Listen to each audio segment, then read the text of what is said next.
Hello, my most amazing artist. Welcome back to Art with Miss Yeazel. Let's talk about what we did the last time that I talked to you. We played a game called Roll a Turkey. And what you were supposed to do was roll a dice, and then you could draw under whatever number you rolled, then you would draw that shape.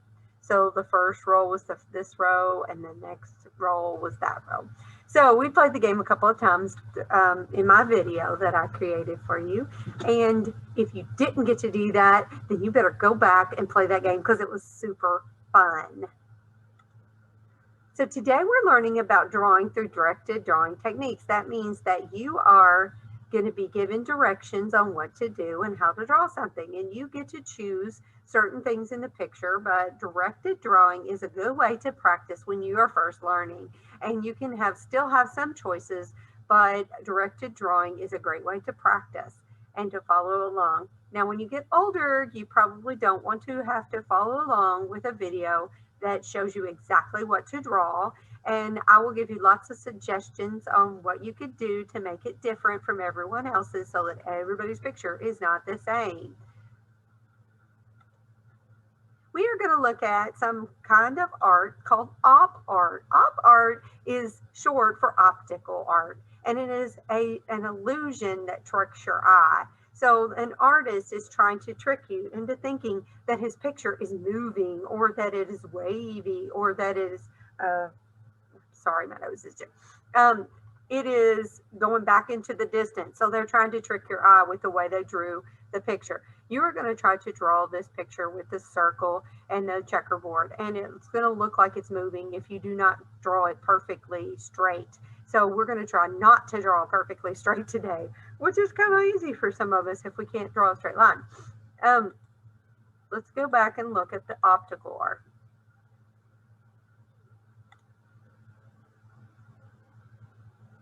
So when something plays a trick on your eye, it's called an optical illusion. So op art plays a trick on your eye by creating that optical illusion. Where there's an artist named M.C. Escher, and Escher was famous for creating different things that tricked our eye or made us think about the picture. This one, he is looking in a glass ball, and he drew his self-portrait inside that glass ball. And that's very difficult to draw when you're trying to draw something that's shiny. It's a big challenge for artists. And he was very good at it. He also tried to trick us by making us think about which way we were looking at the picture. This picture has staircases going up and down in different directions, and they keep changing the way you look at the picture. So you really don't know which way to turn your head to look at it, because there is no way that is correct. It is all from different perspectives. He also created pictures that were patterns, kind of like the bird going to the fish.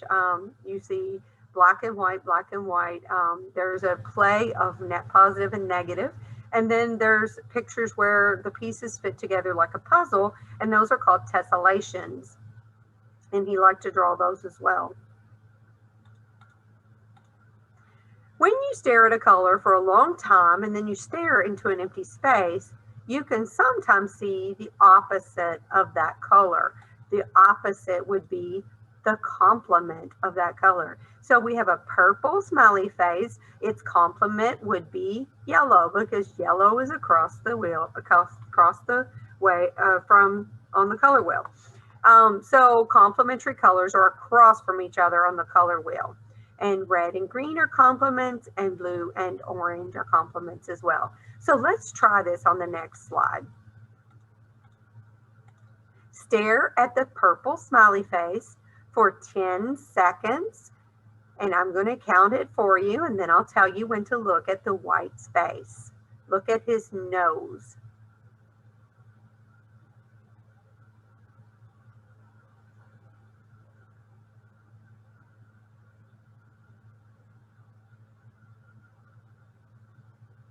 Now look at the white space. Let your eyes adjust for a second, And then you should see the complement of purple, which is yellow, and you'll see a yellow smiley face.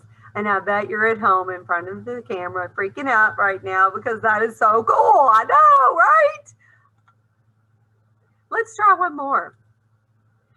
This one is blue and orange, and blue and orange are complements. So guess what? Blue and orange are going to trade places after you stare at it. So stare at the black dot for 10 seconds and I will count for you.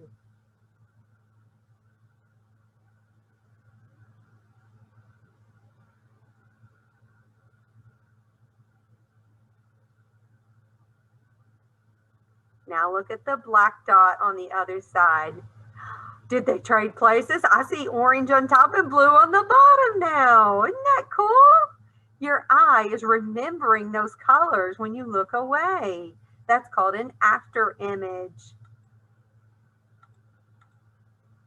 Whoa, these look like they're moving. They're going down into space or they're waving. That is so cool. There is an artist named Bridget Riley who's famous for creating art that looks like it's moving. Sometimes it hurts your eyes to look at it for too long. So let's go on to the next. This one looks like it's coming, the balls are coming out at you.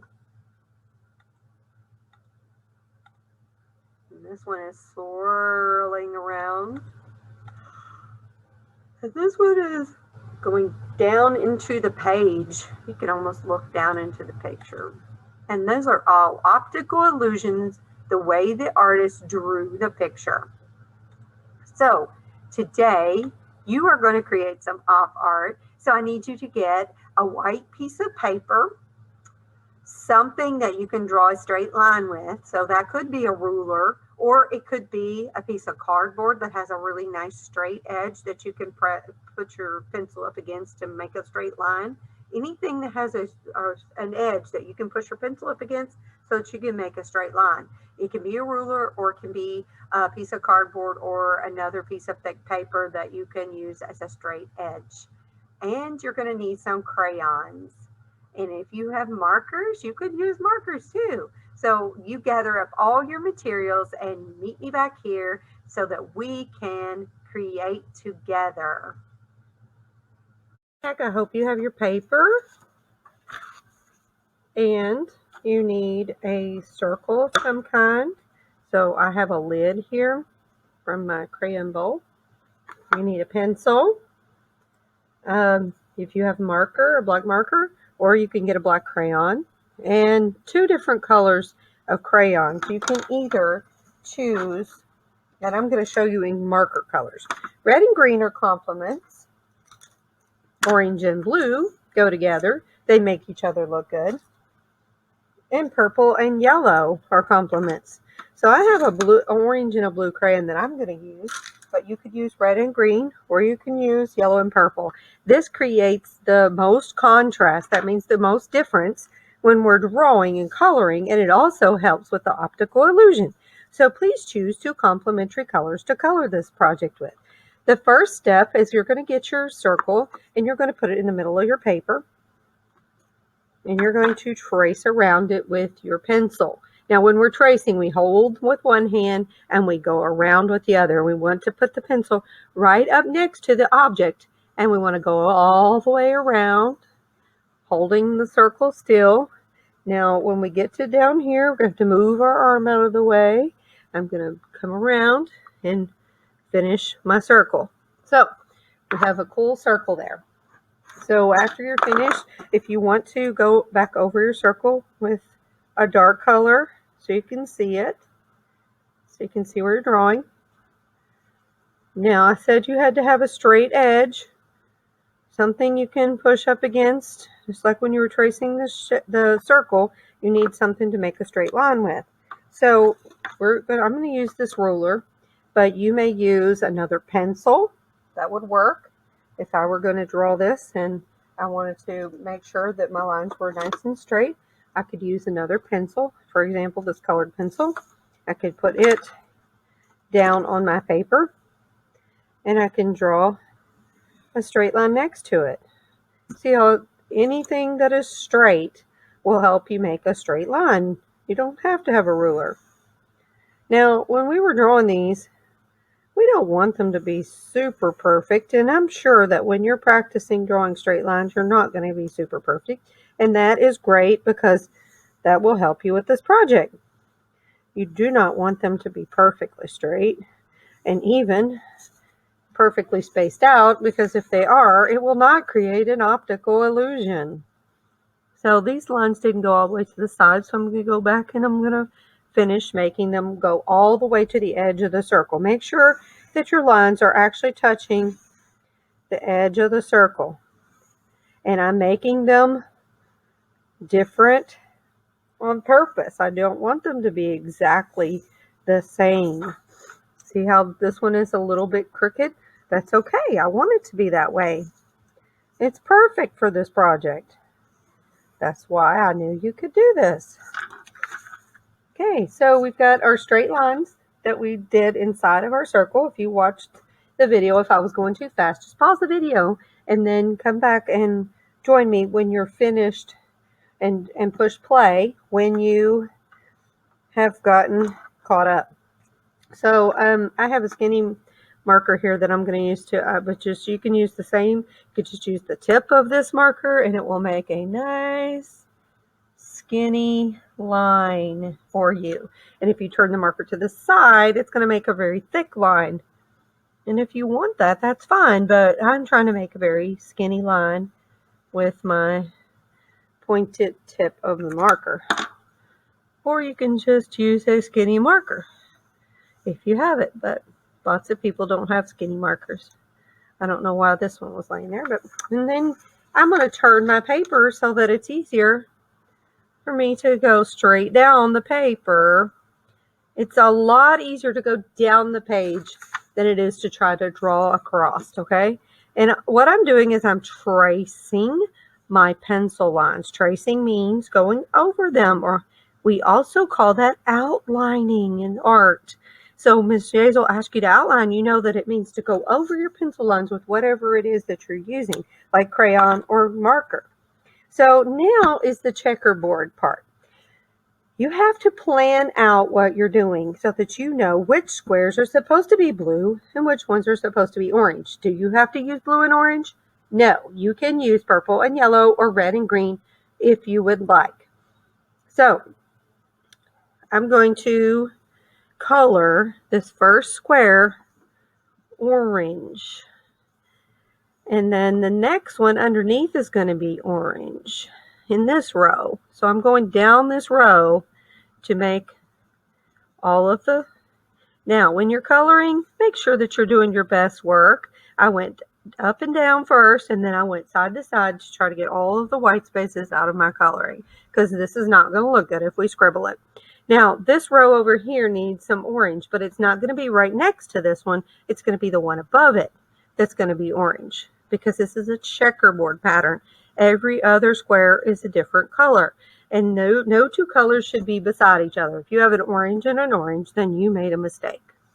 So if you want to go through and you want to mark the ones that are supposed to be orange, you can mark that one's orange. We know that this one can't be orange because that's orange. So this one, and this one. Oops, not that one. See? I marked that one and it's not supposed to be, so I'm going to go back over it and mark it blue so that I won't accidentally color it the wrong color. Okay, so orange, you glad you know how to fix your mistakes. So orange, orange, orange. Orange, orange, orange, orange, orange, orange, orange, orange, orange, orange, orange. So I marked all the ones I know are supposed to be orange. Then I know that all the rest of them are going to be blue. Now, if I make a mistake, I go ahead and mark it. But you do not have to go back and mark all of the blue ones if you've already marked all the orange ones, okay? So I'm going to go back and finish. I would suggest you finish with one color before you start with the second one. So back and forth. up and down, and get all of the edges when you're coloring.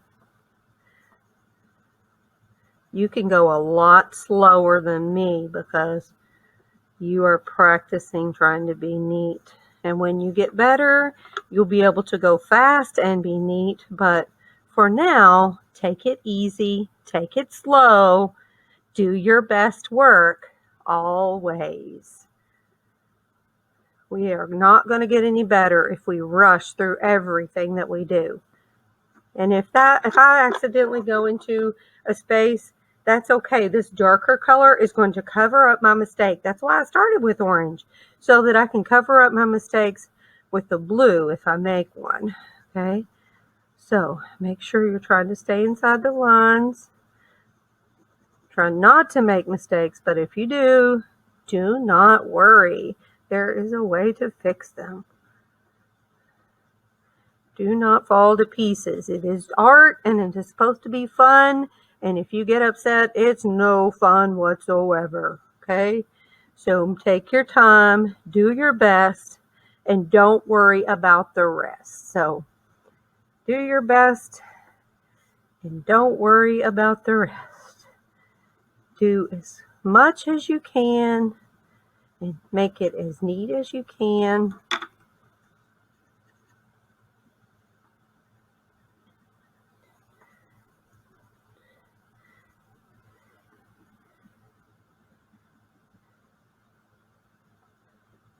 So you're going to continue with that optical illusion, trying to make sure that all of your lines are not super straight so that it looks like it's a little bit wavy when you look at your picture. If your hand starts to hurt, just stop and shake it out. Give it a little bit of a rest. That's what Miss Hazel's doing. Shake it